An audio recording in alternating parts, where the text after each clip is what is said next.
बिस्मिल्लाहिर्रहमानिर्रहीम। अस्सलाम वालेकुम स्टूडेंट्स, उम्मीद है आप सब खैरियत से होंगे। आज का हमारा टॉपिक है शॉर्ट क्वेश्चन के बारे में। जो एक्सरसाइज में शॉर्ट क्वेश्चन दिए गए हैं वो हम पढ़ेंगे। टॉपिक शुरू करने से पहले हमारे चैनल को सब्सक्राइब कर लें। पहला जो शॉर्ट है मेरे पास जो एक्सरसाइज में दिया गया है वो है can non physical quantities be measured. क्या नॉन फिजिकल क्वांटिटीज़ को मापा जा सकता है? If yes then how. अगर मापा जा सकता है तो किस तरह। तो आपने इसका आंसर लिखना है no, non physical quantities can not be measured using tools and instrument. यानी टूल्स और इंस्ट्रूमेंट के तहत आप नॉन फिजिकल क्वांटिटीज़ को मेजर नहीं कर सकते। क्यों मेजर नहीं कर सकते? क्योंकि वो ऐसी चीज़ें हैं जैसे हमारे पास तौर पर हॉनेस्टी है, किसी की हॉनेस्टी को, ईमानदारी को आप माप नहीं सकते। इन्हें आप क्या कहते हैं? नॉन फिजिकल क्वांटिटीज़ कहते हैं। 1.2 है हमारे पास, what is measurement, name it two parts. कि मेजरमेंट क्या होती है, यानी मापना क्या होता है और इसके दो हिस्से कौन से हैं, नाम लिखने हैं। तो मेजरमेंट की डेफिनेशन आपने लिखनी है। मेजरमेंट इज़ अ प्रोसेस, कि मेजरमेंट एक ऐसा अमल है ऑफ कंपैरिजन जहाँ पे मवाजना किया जा सकता है एन अननोन क्वांटिटी, ऐसी क्वांटिटी जो ना मालूम हो, with a widely accepted standard quantity, ऐसी क्वांटिटी के साथ जो वाइडली एक्सेप्टेड हो, स्टैंडर्ड क्वांटिटी हो, उसके साथ उसका मवाजना करना अननोन क्वांटिटी का, उसे आप क्या कहते हैं? मेजरमेंट कहते हैं। और इसके दो हिस्से कौन से होते हैं? अब देखो, मेजरमेंट आप किस में लेते हैं? किसी चीज़ को आप मापते हैं, मास फर्ज करें मापना है तो उसको आप लेते हैं किलोग्राम में। तो उसमें दो चीज़ें होती हैं, 5 किलोग्राम। तो 5 हमारे पास क्या होता है? नंबर होता है, ठीक है। और यूनिट क्या होता है इसका? किलोग्राम होता है। और उसके दो हिस्से कितने हिस्से होते हैं? दो हिस्से होते हैं। आगे हमारे पास क्या है बच्चों? 1.3, why do we need a standard unit for the measurement. उसने क्या है कि हमें क्यों ज़रूरत पड़ती है किसी चीज़ को मापने के लिए? किसी स्टैंडर्ड यूनिट की ज़रूरत हमें क्यों पड़ती है? Use of SI measurements helps all the scientist. उसने क्या है कि आप क्या करते हैं? यूज़ ऑफ एसआई मेजरमेंट्स को क्या करते हैं? इस्तेमाल करते हैं। हेल्प्स मदद करने के लिए, ऑल साइंटिस्ट तमाम साइंसदानों के, टू शेयर करते हैं, ठीक है। एंड कंपेयर और मवाजना करते हैं their observation and results easily, उनके मुशाहिदात को और नतीजे को आसानी के साथ मवाजना कर सकते हैं। Their values are fixed with reference, उनकी वैल्यूज़ क्या हो जाती हैं? फिक्स हो जाती हैं, एक हो जाती हैं इन सबकी, ठीक है। कोई भी साइंसदान का कोई तजर्बा कर रहा हो तो उसकी वैल्यू क्या होगी? फिक्स होती है। और उसके हमारे पास यूनिट क्या होगा? एक जैसा होगा, with reference to international standards. 1.4 है हमारे पास, write the name of 3 base quantities and 3 type quantities. उसने कहा 3 बेस क्वांटिटीज़ और 3 टाइप क्वांटिटीज़ के नाम लिखो। बेस क्वांटिटीज़ क्या होती हैं? लेंथ, बेस से मुराद बुनियादी है, ठीक है। लेंथ लंबाई, मास, मास एंड टाइम वक्त। इस तरह टाइप क्वांटिटीज़ कौन सी होंगी? Area, volume and speed.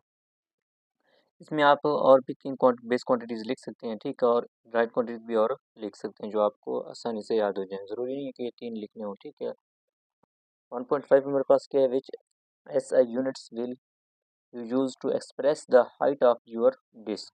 कि कौन सा ऐसे यूनिट का आप इस्तेमाल करते हुए किसी कोई डिस्क है उसकी आप हाइट मेजर कर सकते हैं।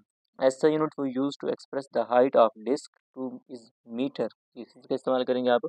मीटर का इस्तेमाल करेंगे। बिकॉज क्योंकि the height of the disc is length, क्योंकि आपने वहाँ पे क्या करना है? डिस्क जो होता है उसका आप मापते हैं, हाइट को मापते हैं, तो उसमें क्या आती है? लंबाई आ जाती है। लेंथ एंड ऐसा unit of length is metre, क्योंकि लेंथ का यूनिट क्या होता है? मीटर होता है। 1.6 हमारे पास क्या है? एक्सरसाइज का जो शॉर्ट क्वेश्चन पढ़ रहे थे, right the name and the symbol of all S I base units. उसने कहा कि नाम लिखो और अलामतें लिखो, ठीक है। तमाम एस आई यूनिट्स हमारा system international of base units की, बुनियादी यूनिट्स की। फिजिकल क्वांटिटीज़, यूनिट और सिंबल। ये फिजिकल क्वांटिटीज़ हमारे पास क्या है? बेस यूनिट्स हैं सारी, ठीक है। और ये क्या है? यूनिट और ये सिंबल हैं। सारी कितनी हमारे पास टोटल कितनी होती है? बेस क्वांटिटी 7 होती हैं। Length, mass, time, temperature, electric current, intensity of light और अमाउंट ऑफ सब्सटेंस। लेंथ का यूनिट क्या होता है? मीटर होता है, उसको एम से रिप्रेजेंट किया जाता है। मास का यूनिट क्या होता है? किलोग्राम में होता है, उसे केजी से रिप्रेजेंट किया जाता है। टाइम का यूनिट क्या होता है? सेकंड होता है, और उससे स्मॉल एस से रिप्रेजेंट किया जाता है।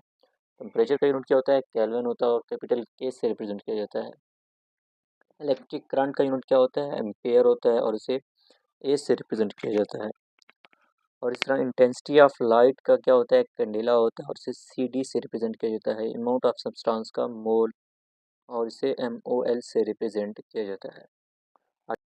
Why prefixes is used, name 3 sub multiples and 3 multiple prefixes with their symbol.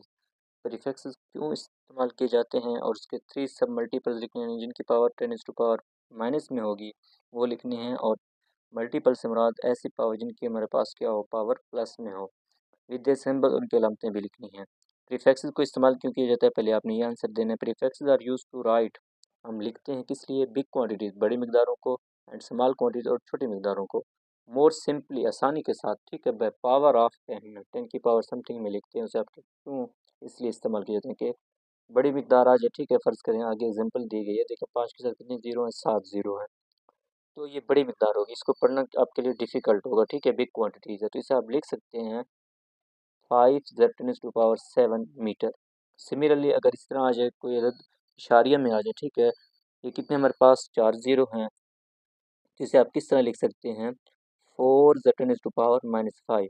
अगर आप इशारिया को इस साइड पे लेकर आएंगे, ठीक है, यहाँ से लेकर इस साइड पे लेकर आएंगे तो पावर क्या आएगी? माइनस में आएगी, ये बात याद रखनी है। अगर, क्योंकि कोई भी अदद इशारिया क्या होता है, हमेशा लास्ट में मौजूद होता है, इशारिया को अगर एक अदद के बाद लेकर आएंगे तो हमारे पास क्या होगा? 5 × 10⁻⁷ आ जाएगा, क्योंकि 5 के बाद कितने जीरो हैं? 7 हैं, उसकी पावर कितनी आ जाएगी? 10⁻⁷ मीटर। तो मल्टीपल्स क्या होंगे? किलो, किलो को संभाल के से रिप्रेजेंट किया जाता है, उसकी पावर कितनी? 10⁻3। मेगा क्या होता है? 10⁻6। कैपिटल एम से रिप्रेजेंट किया जाता है, और गैगा क्या होता है? 10⁻9, और कैपिटल जी से रिप्रेजेंट किया जाता है। आगे मिली को स्मॉल एम से रिप्रेजेंट किया जाता है और उसकी पावर 10⁻⁻3। माइक्रो को म्यू से रिप्रेजेंट किया जाता है और उसकी पावर क्या होती है? 10⁻6। नैनो को एन से रिप्रेजेंट किया जाता है और उसकी पावर होती है 10⁻9। 5 पिकोमीटर, ठीक है, जिसे आप क्या करते हैं? 5 × 10⁻12 मीटर के बराबर होता है। पिको किसके बराबर होता है? आगे उसने लिख दिया किसके बराबर होता है? 10⁻12 मीटर के बराबर होता है। 15 नैनो सेकेंड, नैनो किसके बराबर होता है? 10⁻9 के बराबर होता है। यहाँ आपने एन की जगह वो वैल्यू लिखनी है, ठीक है।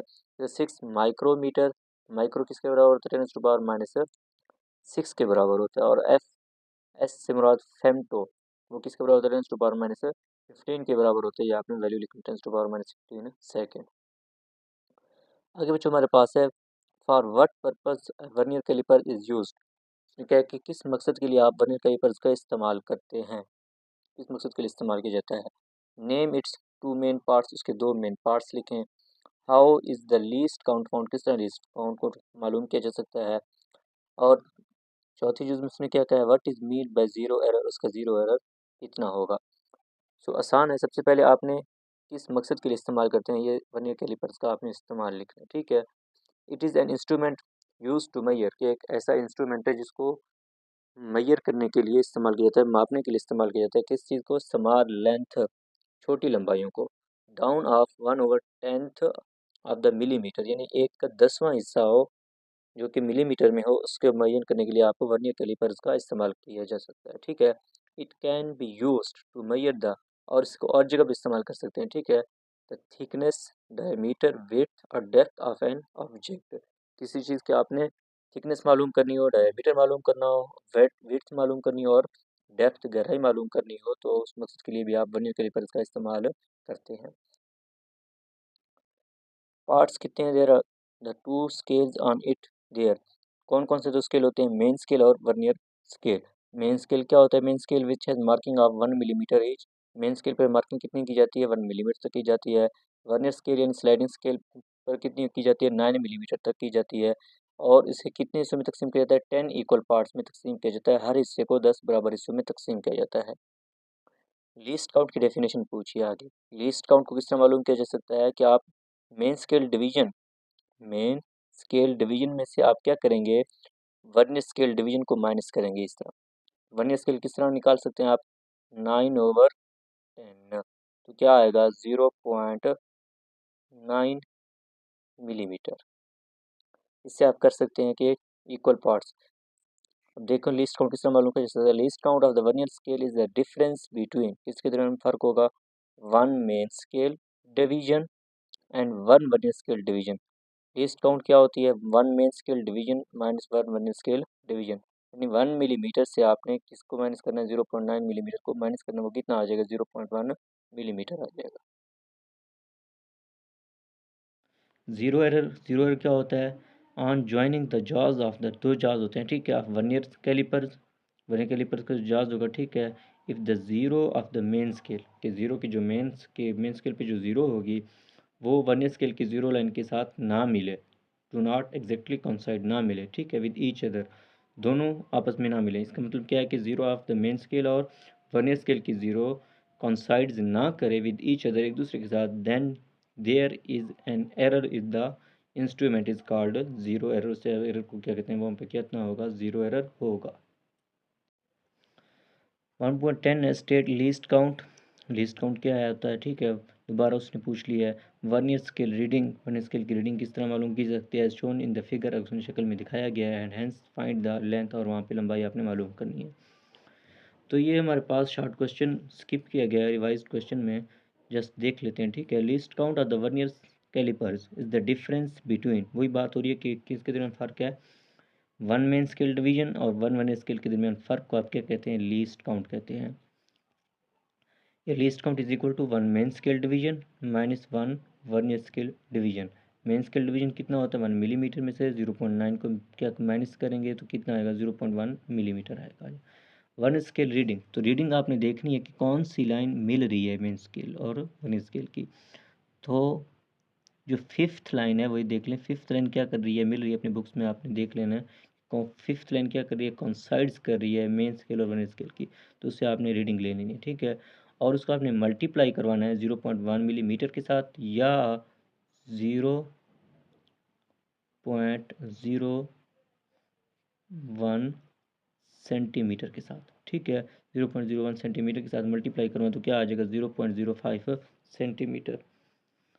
इसी तरह वर्नियर स्केल रीडिंग लेंथ कितनी होती है, main scale reading plus vernier scale reading, main scale की रीडिंग जितनी आपने ली है और वर्नियर स्केल की रीडिंग जितनी आपने, उनको आपने उसमें क्या करना है, जमा कर देना है। मेन स्केल पे रीडिंग कितनी आ जाती है, देखो कौन सी लाइन मिल रही थी, कहाँ से शुरू हो रही है, 2.5 सेंटीमीटर तक, ठीक है। और इसी तरह ये कितनी है, 0.05 सेंटीमीटर, तो कितना आ जाएगा, 2.55 सेंटीमीटर।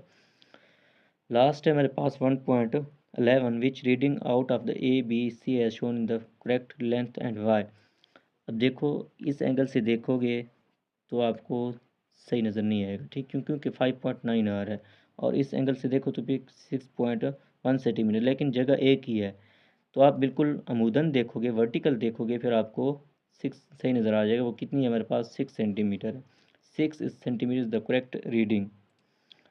रीज़न क्यों, वजह क्या है इसकी, while measuring the reading I should be vertically, वही बात है कि आई हमेशा क्या होनी चाहिए, वर्टिकली होनी चाहिए, अबव द रीडिंग के ऊपर बिल्कुल। And point B is the vertically above, point B हमारे पास क्या वर्टिकली अबव है। शॉर्ट क्वेश्चन हमने पढ़ लिए, तब तक के लिए अल्लाह हाफिज़ बच्चों, मिलते हैं बच्चों नेक्स्ट लेक्चर में, तब तक के लिए अल्लाह हाफिज़।